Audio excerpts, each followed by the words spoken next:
হরে কৃষ্ণ। এটা হলো 7 তারিখ, রথের দিন। আমরা রথে এসেছি। ইস্কন নরসিংদীর রথ। হাজার হাজার ভক্ত এবং ভক্তরা অনেক সুন্দর করে যাচ্ছিল। ভগবান জগন্নাথের রথ এইটা।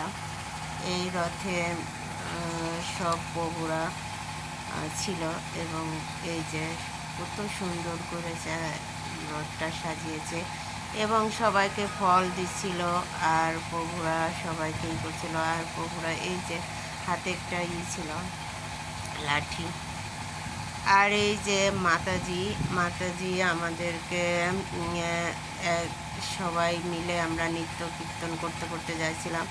মাতাজি অনেক কষ্ট হয়ে যাচ্ছিল, তাই মাতাজিকে আমরা উপরে উঠিয়ে আর সব ভক্তদেরকে একটু দেখার জন্য উঠেছিল। কষ্ট জানতেন সবাই ওনাকে একটু করে দেখানোর জন্যই যে কত ভক্ত হয়েছে, সেই ভক্তদেরকে দেখার জন্যই উনি উঠেছিল।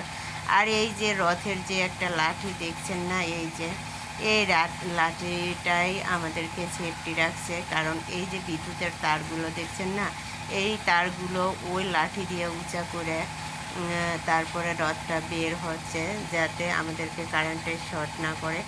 তারপরে রথ ট্রেনে আমরা জলদূত মঞ্চে চলে এসেছি। এখানে জলদূত মঞ্চ করা হয়েছে, হাজার হাজার ভক্তের মঞ্চ।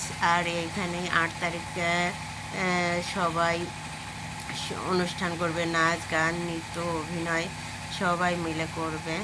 আর সেটাই এই মঞ্চ। এটা জলদূত জাহাজ, যা ভারত, বাংলাদেশ আর বিশ্বের আর কোথাও এরকম একটা মঞ্চ হয় না। তারপরে আমাদের খিদে লাগে গেছিল, পরে আমরা একটু কাঁঠাল খাচ্ছিলাম।